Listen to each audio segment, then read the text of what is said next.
So that's where I'm at. I'm just very confused. Fresh out the veins. That's where the sperm do their training montage before they then go off into the tubes. And we can have lots of sex.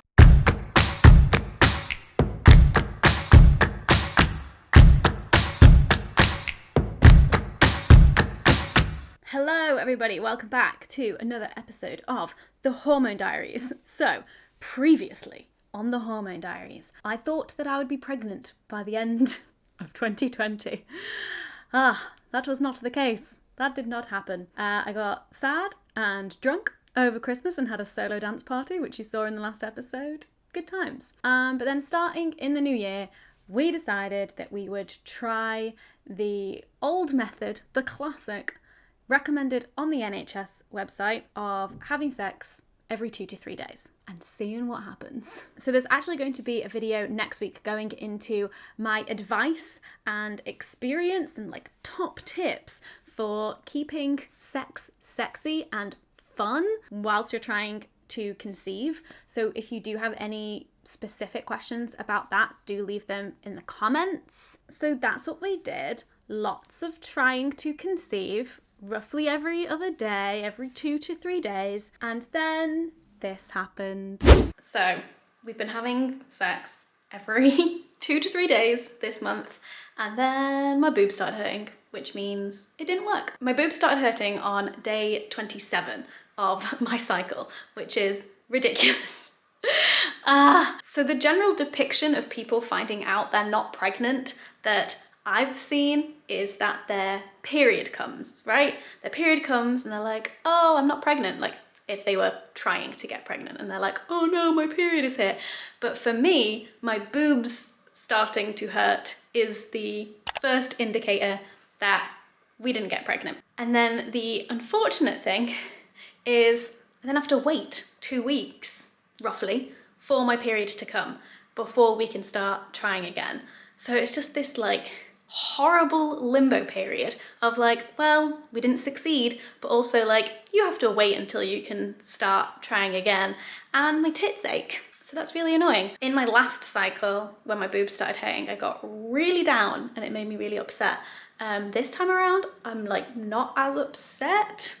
I'm just more just like, come the fuck on, period, so we can like start trying again, please. But hey, I read somewhere that when you're trying every cycle, you have a 20 to 30% chance of actually conceiving, which is a lot lower than I expected. So it's also looking like another just under 40-day cycle. So instead of getting 12 tries in a year, we're getting maybe like 8. I don't know, I can't do the quick maths in my head, but definitely not 12. So I just wanted to jump in here and say that I have since learned from lots of you in the comments that boobs hurting can be a sign that you succeeded, you did get pregnant. And so I don't know how I feel about that because, just then the hope. The hope, can I deal with the hope? But so far for me, every time my boobs have started hurting, it has meant that my period is due in 10-ish days. So what I'm going to try and do is just keep in my head boobs hurt means period. So then if boobs hurt and then pregnant is a really lovely surprise rather than being like, oh my God, my boobs are hurting, maybe I'm pregnant, because my boobs hurting is a sign that my period is about to arrive. But good to know. But what I decided to do, instead of waiting around any longer, because my cycle isn't normal and can be really irregular and long, I decided just to call up my GP to be like, yo, what's going on with my menstrual cycle? I'm currently trying to conceive. Is there a possible issue here? And so that's what happened. Oh, okay. Yeah. Sometimes, yeah.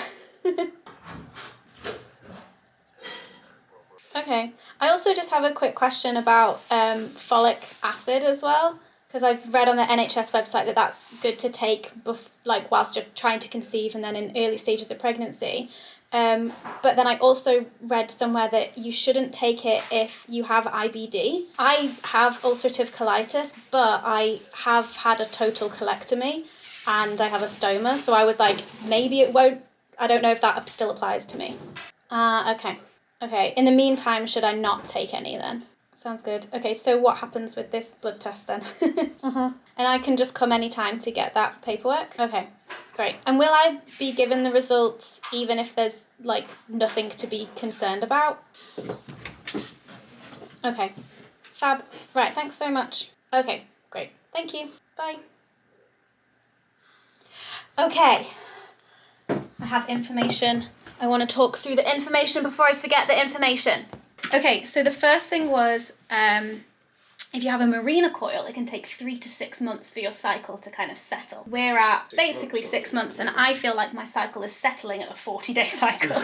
But the doctor said that they're happy to do a blood test for me to check my hormone levels and something else, I can't remember. They're also going to check my folic acid levels in the blood test, and so I can just like go and do that this week, and then I'll have the results in a week. Other things that he said, as well as no drinking or smoking for us, regular exercise for both of us would help. I exercise every other day. You? You? Not so much. And then the other thing that he said was about frequency of sex. He was like 3 to 4 times a week, which that's basically every other day what we're doing. And then he was like, you don't want to overdo it because that can actually harm your chances. Well, I suppose it's replenishment of sperm. Yeah, that's what he said. Because if you're just firing half, you know, you want to be firing lots of full loads, not lots of half loads. Yeah, exactly. Yeah, because even though the testes are constantly producing sperm, the sperm have to train, and so there's a bit in the testes called the epididymis. Is that where they do like a Rocky montage? Yeah, that's where the sperm do their training montage before they then go off into the tubes. So you want to make sure that you've got a full load that are fully trained and ready to go. What else did he say? That was kind of it, really. But that's good news. I'm really glad that I'm able to get a blood test. But other than that, he didn't really seem very concerned. Are you going to start exercising? Are you going to start doing Ring Fit as well? Yeah, I guess I'll have to. Oh, and the other thing he said was, like, limit fried foods and takeaways. Just generally have a healthy diet and cook lots. But we cook a lot, yeah. Anyway. But I think this might be no going to the chicken shop. Anyway, there we go. That's the update. I've got my blood form and my blood test is booked for tomorrow. And I was just having a look to see what they're actually testing for. So there's biochemistry stuff, which is urea and electrolytes. Hemoglobin A1C. I don't know. You've got piss in your blood. I don't know. Liver function tests. Fasting blood lipids, and thyroid function test. I know that the thyroid's got stuff to do with like hormones and stuff, I think. Oh God. And then hematology, full blood count, red cell folate, and vitamin B12. Most times when I've had blood tests, just like as general checkups, I've always been told that my B12 is low, but it's never been like so low that they're like, we absolutely need to get you supplements. It's always just been like, it's on the low side. I think that's why I'm tired all the time. Anyway, so that's what they're testing for. I don't really know what any of it means. Hello, me again. Just here to say that Dan did not start exercising. I don't know why I had such high hopes for the man.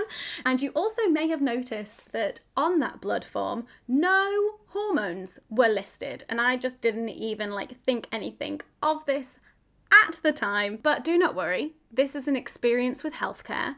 Things never go smoothly, and I'm just going to let the rest of this roller coaster ride continue and unfold in front of your eyes. We are off to the hospital for my blood test. Luckily, Dan is off work this week, so he can drive me. Yeah! My chauffeur. Well, that was a bit of a fail. I booked it wrong because I booked at the hospital because it said my GP told me to book at the hospital, but the hospital aren't doing GP blood test referrals, they're only doing children's, and they were like, these are the places that you want to go book. And so I have now booked another blood test appointment for tomorrow at a place that is walkable. So Dan doesn't have to be my chauffeur, but appreciate your hard work today. Thank you. We will get the bloods done. So I'm doing some of my IC sex educator webinars today, and some of the information was about the impact of having children on relationships, on couples. Do you want to hear it? Not good news. I didn't think it would be. So, decline in relationship satisfaction. People with children tend to see two times as steep a decline in relationship satisfaction as couples without children. And then decline in overall happiness, but that's because apparently satisfaction with your spouse is one of the biggest indicators of overall life satisfaction. So if your satisfaction with your spouse goes down, then your overall life satisfaction is probably also going to go down. Decreased likelihood of divorce, staying together for the kids. Yeah, that's not necessarily to be seen as positive. No, exactly. It's a bit dark. And then tend to relate to each other in a different way. So relationship and interactions become more business-like and more distant and less intimate, because it's all just like about managing the household. Yeah. What else have we got here? Just generally changing identity from lovers to parents. Then there's the gender gap. Basically, unless we intentionally and actively try and combat it, I will fall into the role of caregiver, house chores person, and emotional labour. Social isolation, less hours spent outside of the home, less connection with others. So we'll just have less friends, but you don't really care so much about that. That's fine. If anything, bonus. I don't know what the issue is. Health issues, marital and parental stress, generally, and stress in general just associated with physical and mental health issues. But on top of all of that, parents report parenting being the greatest joy in life. So all of these like horrible things. Yeah, that's but just then because your parents self-report it being the greatest joy. Your body's tricking you. It's telling you like everything's great. I think it's one of the areas in life where the good times do outweigh the bad, because like we can discuss that in 10 years' time. Okay, third time lucky going for my blood test, because I didn't fast yesterday and I wasn't told to fast, but it turned out I needed to have fasted. So now it's the morning, third time lucky, gonna get my bloods taken. All done! And yes, I said it was walkable, but I walked yesterday and it was a very long walk there and back, and so Dan has kindly driven me this morning. But it's all done, nice and quick. But the nurse that I had this morning did not ask me if I'd fasted, which makes me think that I probably could have just got it done yesterday. Who knows? We will know the results in a week. Yeah. Boop, boop, boop. Blood. I think it stopped bleeding though. Fresh out the veins.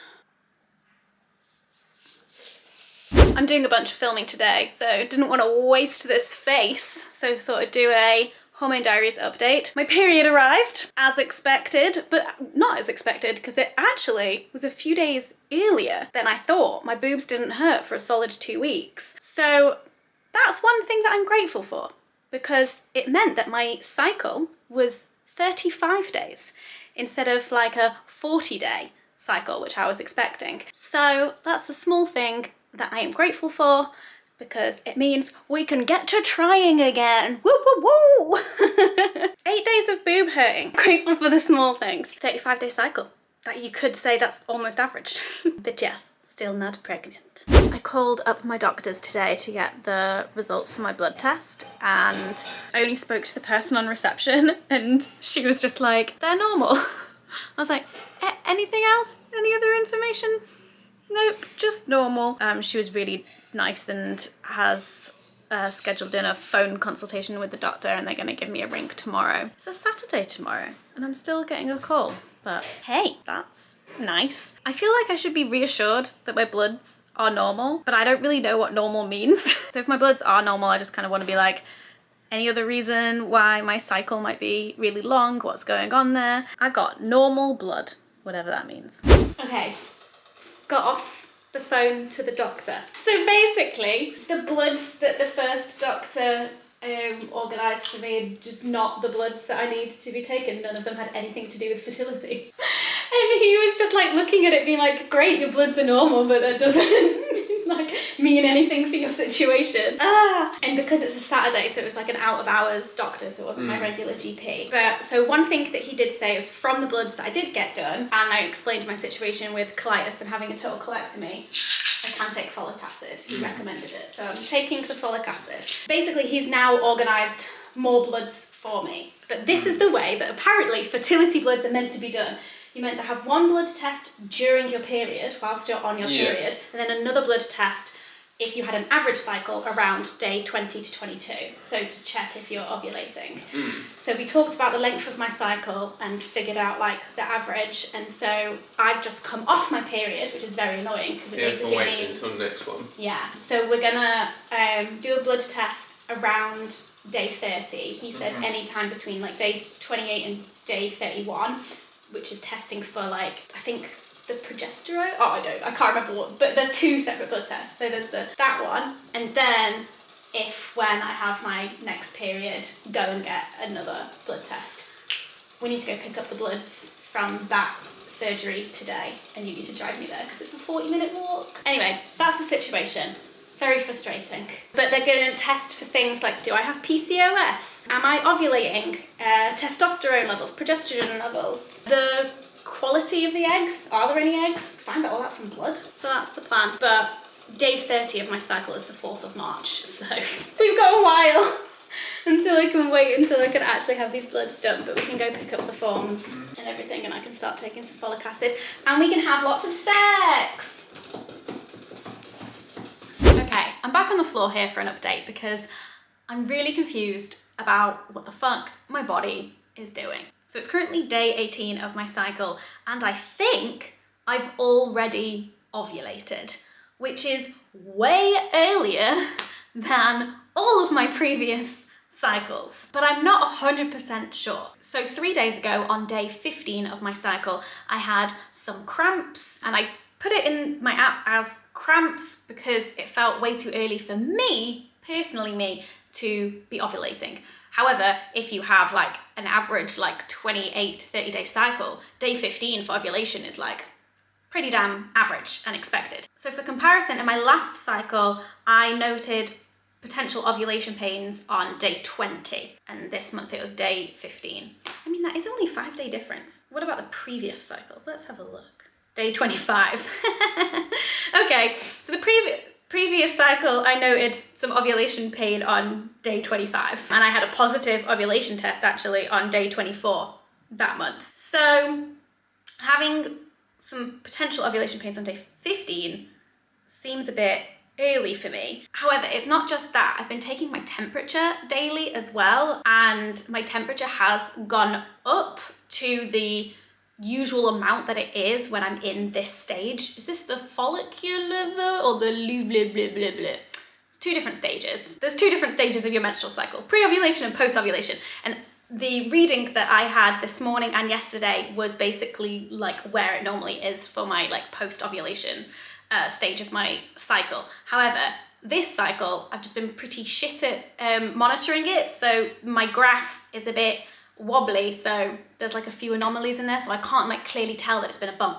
And my boobs kind of started hurting last night and today, but I don't know, I'm just grabbing them now. Like, it's in the early stages of them hurting, so it's not like super painful, but I can tell that they do feel like different. Like tomorrow might be the day where it like is really bad. So here's the thing, the blood tests. The blood tests is the problem, because me and the doctor that I spoke to on the phone worked out that if I had an average cycle of like 37 days, I should get the first blood test on day 28 of my cycle, roughly. Now, I can't remember what day he said that you would normally get this test done on if you had like a normal 28-day cycle. I think he said day 20, which would be in 2 days' time, which means I need to book a blood test like right now. But I'm just so unsure about if I actually am in this next stage of my cycle, whether this actually does mean I'm gonna come on my period like in a week or in 2 weeks, like I don't know. And then I also can't remember if it's day 20. Yeah, so that's where I'm at. I'm just very confused. I don't know what to do. Why did my body do this? If I'm right, and my body has already ovulated, like that to me is just even more of a reason for, if you aren't trying to get pregnant, if you do not want to be pregnant and you're just using like a fertility awareness method, honestly, all it tells me is that you could be tracking your shit perfectly and you could know exactly when you ovulate like every month, every cycle, you could like know when your fertile window is and avoid having unprotected sex then. And then your body just goes ahead and ovulates a week early and you didn't know and you got pregnant. Like, that to me is why fertility awareness is risky as a contraceptive method. But hey, another little thought that did cross my mind is, have I ovulated early and I'm pregnant? But we're just not gonna think about that right now. Okay, I have had my blood test, so now I just need to wait a week for the results, and I'm pretty sure that I'm right. Unless my boobs hurt for like 3 weeks instead of 1 or 2, but my temperature has been like higher for the last few days and my boobs are continuing to hurt, so I'm pretty sure I ovulated early, so I'm glad I got that blood test booked in. And now, walking home. So today is day 30 of my cycle, and I thought my period started this morning. Alas, it is not here yet, but I'm really hoping that it comes within the next 2 days. Otherwise, I may have completely butchered up the timing of my progesterone blood test. However, I did get the blood test results back for that, and apparently normal. No action required. So fingers crossed period comes soon, then I can get the next blood test, and then we can go from there. It is day 33 of this cycle, and my period still hasn't come yet.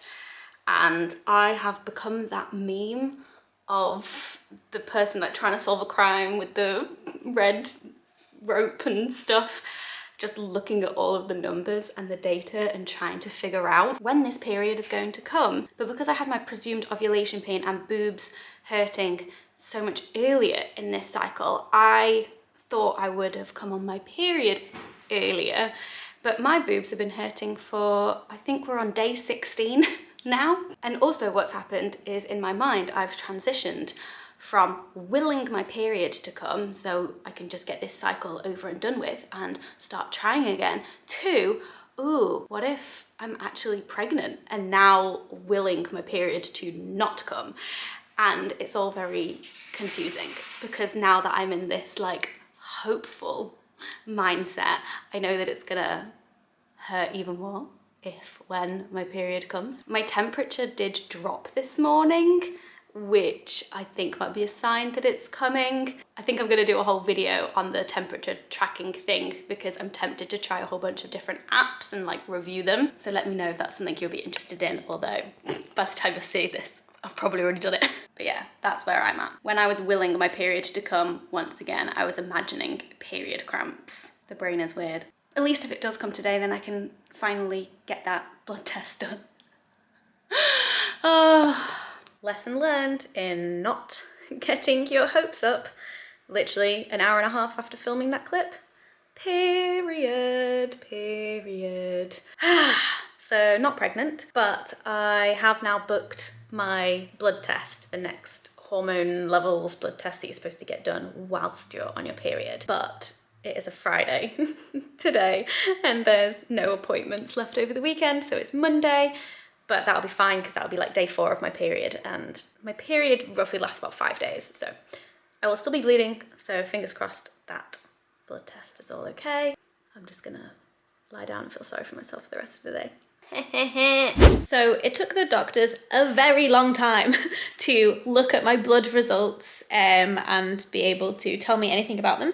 But earlier this evening, I got a phone appointment from my doctor and we chatted about them, and it turns out that I have low estrogen levels. I don't know how low. I think she said like on the low side, but she couldn't really tell me much more about like what that means in terms of fertility, because she's a GP, not a gynecologist, and she has referred me for a pelvic exam to look at my ovaries, which is where the estrogen is meant to be produced. But I immediately Googled what low estrogen means.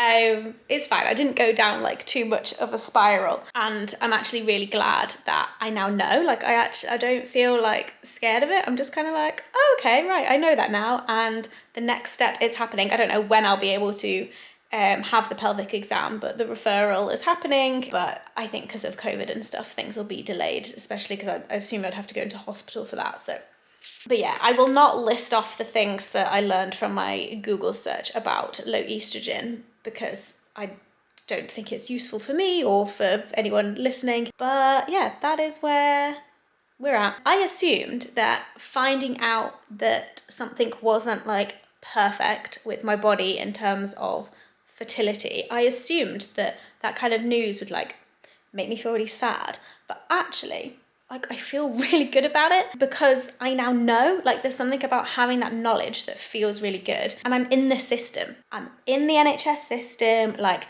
we've escalated it to the next appropriate level. I'll go in and do that pelvic exam, look at my ovaries, and then just kind of like take it from there. And so it feels really good that I'm like on this path. It feels better than just having lots of sex and trying and it not happening, you know? But I think we're just going to continue like doing what we're doing until I get a pelvic exam because we still don't really know. Like I could still get pregnant, who knows? So I'll just continue doing what we're doing and wait for the next step really. But I'm glad I know. I'm really glad I know. I'm glad I didn't wait until a year of trying to like get these blood tests done.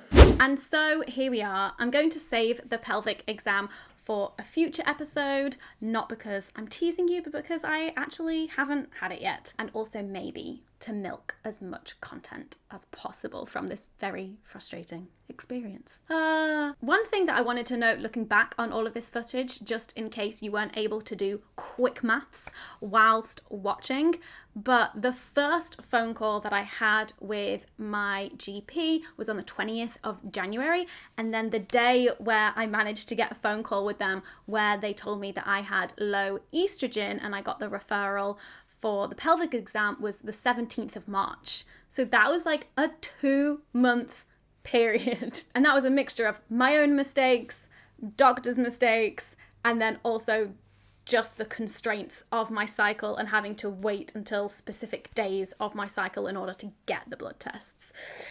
So it was a long time. And my only real analysis of how long it took is just, that's about as analytical of that as we're gonna get. You also might be thinking, why are you getting all of the tests, Hannah? What about Dan? It takes two to tango. And good question, what about him indeed? So we actually watched the Rod Gilbert like male infertility documentary, and after that Dan decided that he wanted to book himself in for a sperm test. Oh yeah. I don't actually know how you would go about getting a sperm test on the NHS. I don't know what that process is. We decided to go private for it because it's a much more simple thing than me getting all of the different tests privately. So I'm going down the NHS route, and then Dan getting his sperm test cost £295, which is obviously not accessible for everyone, but for us we just decided that it was something that we wanted to do so that we know what his situation is and we could either pursue that route if we needed to or just rule it out and then focus on me. And now I'm just talking about my husband's sperm on the internet, but his sperm is all good. No problems there. So that's good news. At least one of us has a functioning reproductive system. We're 50% of the way there. But anyway, hi, I'm Hannah. I have low estrogen, whatever that means. So that is where we are at. Make sure you subscribe so you don't miss future episodes of the Hormone Diaries and lots of other videos about sex and relationships. And yes, next week is going to be the video which has been highly requested about how the fuck do you have a good time when you're trying to conceive? How do you make that sex not be boring, feel like a chore, feeling like a duty? Oh God, what a horrible word. Ugh. So yes, if you have any questions about that, do leave them in the comments. Thank you so much for watching and I'll see you in my next video. Bye.